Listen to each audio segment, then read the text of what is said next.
Dear students, आज हम जननी तुल्य वत्सला यह पाठ पढ़ेंगे। ये पाठ महाभारत के वन पर्व से लिया गया है। जननी तुल्य वत्सला का अर्थ क्या होता है?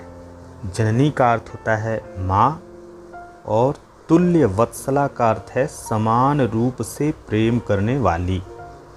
तो माँ समान रूप से प्रेम करने वाली होती है।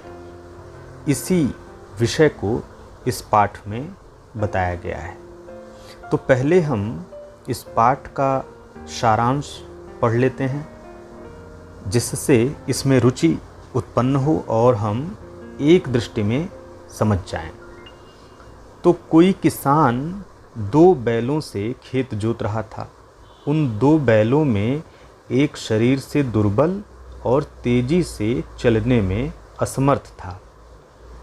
अतः किसान उस दुबले बैल को कष्ट देकर जबरदस्ती धकेल रहा था।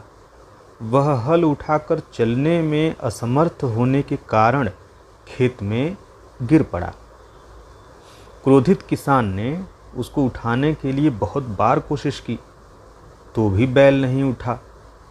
भूमि पर गिरे हुए अपने पुत्र को देखकर जो गायों की माँ सुरभि हैं, उनकी आंखों से आंसू आने लगे।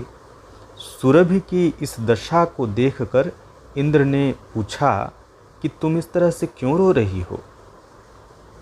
आखिर में तुम्हें ऐसा क्या दुख है? तो वो सुरभि गाय बोली कि हे इंद्र, मैं अपने पुत्र के दुख को देख रही हूँ, इसीलिए मुझे कष्ट हो रहा है, इसीलिए रो रही हूँ। तो इंद्र को बड़ा आश्चर्य हुआ कि ये क्या बात कर रही हैं।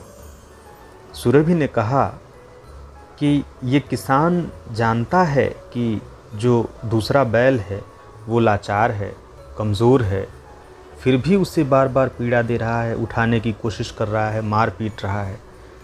तो उसकी इस दयनीय दशा को देखकर मुझे बहुत दुख हो रहा है। मेरी हज़ारों संतानें हैं और सभी से मुझे प्रेम है, लेकिन ये पुत्र जो है, इस कमज़ोर बैल की पीड़ा मुझसे बिल्कुल देखी नहीं जा रही है, इसीलिए मैं दुखित हूँ। अब उसकी बात को सुन करके देवराज इंद्र बहुत हृदय उनका द्रवित हो जाता है और वो कहते हैं कि कोई बात नहीं, सब ठीक हो जाएगा। और थोड़ी ही देर में भयंकर गर्जना होती है और बारिश होने लगती है। अब बड़ी तेज़ जब बारिश होती है तो किसान खुश हो जाता है, लेकिन अब बारिश में खेत तो जोतेगा नहीं, तो फिर वो दोनों बैलों को लेकर के घर चला जाता है। इस तरह से जो कमज़ोर बैल होता है उसको भी आराम मिल जाता है। तो ये इस पाठ का सारांश है और इसमें ये बताया गया है कि जो माँ है उसके लिए सभी पुत्र समान हैं, लेकिन जो दुखी है, जो पीड़ित है, उसको वो विशेष रूप से उसके प्रति उसका हृदय द्रवित होता है और उसकी वो चिंता ज़्यादा करती है। तो अब आइए इसका हम अनुवाद देखते हैं। इसमें एक एक शब्द का अर्थ देखेंगे, जिससे परीक्षा में आने पर किसी प्रकार की समस्या न हो। तो पाठ परिचय हो गया। अब मूल पाठ हम देखते हैं। कश्चित कृषकः, कोई किसान, बलिवर्दाभ्याम,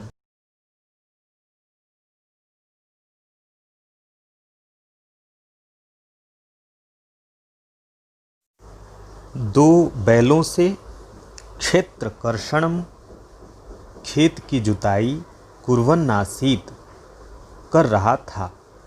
कोई किसान 2 बैलों से खेत की जुताई कर रहा था।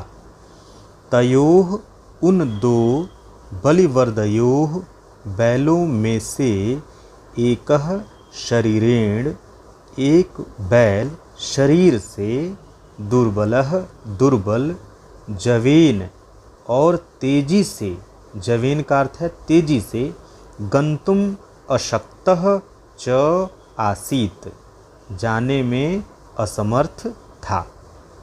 उन 2 बैलों में से एक बैल शरीर से दुर्बल और तेजी से जाने में असमर्थ था। अतः कृषकः इसलिए किसान तम उस दुर्बलम वृषभम दुर्बल बैल को तोदनेन, तोदनेन मतलब कष्ट प्रदानेन, कष्टपूर्वक दुख देते हुए नुद्यमानः अवर्तत। नुद्यमानः का अर्थ है बलेन नीयमानः, माने धकेल कर जबरदस्ती हाँक रहा था।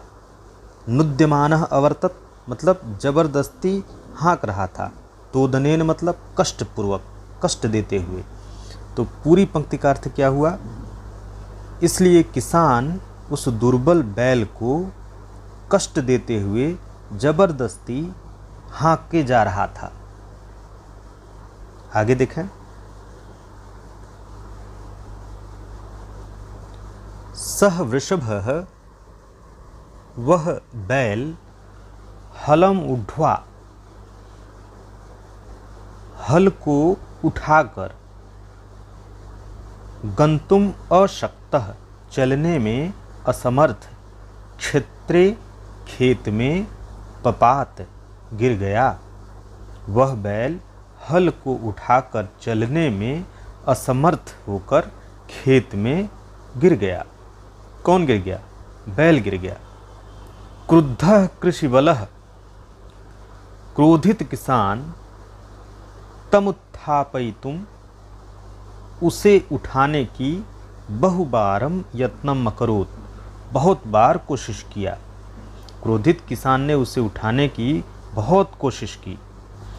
तथापि फिर भी वृषः बैल न उत्थितः, नहीं उठा। भूमौ पतिते, जमीन पर गिरे, स्वपुत्रम, अपने पुत्र को, दृष्ट्वा देखकर, सर्वधेनूनां मातुः, सब गायों की माता, सुरभेः, सुरभि की, नेत्राभ्याम, आँखों से, अश्रूणि, आंसू, आविरासन, आने लगे। जमीन पर गिरे अपने पुत्र को देखकर सब गायों की माता सुरभि की आँखों से आंसू आने लगे। सुरभेः इमाम अवस्थाम दृष्ट्वा, सुरभि की इस अवस्था को देखकर, अब यहाँ संधि हुई है सुरभेः इमाम अवस्थाम की। सुराधिपः ताम अपृच्छत, देवराज इंद्र ने उससे पूछा। अयि शुभे, अरे शुभा, अरे कल्याणकारिणी, किम एवं रोदिषि, इस तरह क्यों रो रही हो? उच्यताम, बोलो, ऐसा पूछा। किसने पूछा? इंद्र ने पूछा। किससे पूछा? सुरभि गाय से पूछा। सुरभि कौन थी? सभी गायों की माता। इति प्रत्यवोचत, ऐसा पूछा। सा च, और उसने मतलब किसने? सुरभि ने कहा। विनिपातो नवः कश्चित् दृश्यते त्रिदशाधिपः, अहम तु पुत्रम शोचामि तेन रोदिमि कौशिकः। यहाँ अन्वय क्या हो जाएगा? वह विनिपातः कश्चित् त्रिदशाधिपः न दृश्यते, अहम तु पुत्रम शोचामि कौशिक तेन रोदिमि। अब अर्थ देखें। वह मतलब हमारा, विनिपातः विनाश, कश्चित् किसी, त्रिदशाधिपः इंद्र को, न दृश्यते नहीं दिखाई देता है। अर्थात हमारा विनाश किसी इंद्र को नहीं दिखाई देता है। अहम तो, मैं तो, पुत्रम शोचामि, पुत्र के लिए दुख करती हूँ। कौशिक, हे इंद्र, तेन रोदिमि, उसी से रोती हूँ, उसी दुख से रोती हूँ। तो ये गद्यांश का अर्थ हुआ, श्लोक का अन्वय हुआ। अब आइए इससे संबंधित प्रश्नों को देखते हैं। एक पदेन उत्तरत।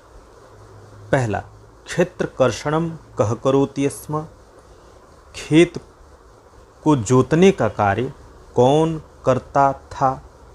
क्षेत्र कर्षणम कृषकः करोति स्म, तो कृषकः करोति स्म, किसान ही तो खेत जोत रहा था। कः दुर्बलः आसीत्, वृषभः दुर्बलः आसीत्, जो बैल था वही दुर्बल था। पूर्णवाक्येन उत्तरत् क्रुद्धः कृषिवलः किम अकरोत्, क्रोधित किसान ने क्या किया। तो क्रुद्धः कृषिवलः तमुत्थापयितुं बहुवारं यत्नम् अकरोत्। दूसरा प्रश्न, सुराधिपः सुरभिः किम अपृच्छत्, मतलब इंद्र ने सुरभि से क्या पूछा। तो देखिए इस गद्यांश के अंतिम लाइन में देखिए, सुरभेः इमाम अवस्थाम दृष्ट्वा सुराधिपः ताम अपृच्छत् अयशुभे किमेवं रोदिषि उच्यताम। तो उत्तर क्या हो जाएगा, पूर्ण वाक्य में उत्तर देना है तो उत्तर हो जाएगा सुराधिपः ताम अपृच्छत् अयशुभे किमेवं रोदिषि उच्यताम, ये पूरा उत्तर हो जाएगा। अगला प्रश्न है यथा निर्देशम उत्तरत्, तीसरा, इंद्र इत्यस्य किम पर्याय पदम अत्र प्रयुक्तम, इंद्र इस पद के लिए क्या पर्याय पद यहाँ पर प्रयुक्त हुआ है।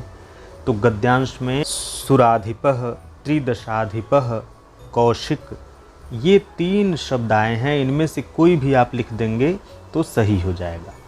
अगला प्रश्न है पपात इति क्रियापदस्य कर्तृपदम किम अस्ति, पपात इस क्रियापद का कर्तापद क्या है। तो गद्यांश में आपने देखा कि कौन गिर गया, बैल गिर गया, तो वृषभः, सह वृषभः है तो आप वृषभः उत्तर लिखेंगे, वृषभः कर्तापद हो जाएगा। तो गद्यांश का अर्थ, अनुवाद, शब्दार्थ सब हमने देख लिया और इससे संबंधित प्रश्न भी हमने देखे। आपने इतने ध्यान से सुना, समझा, आपका बहुत बहुत धन्यवाद।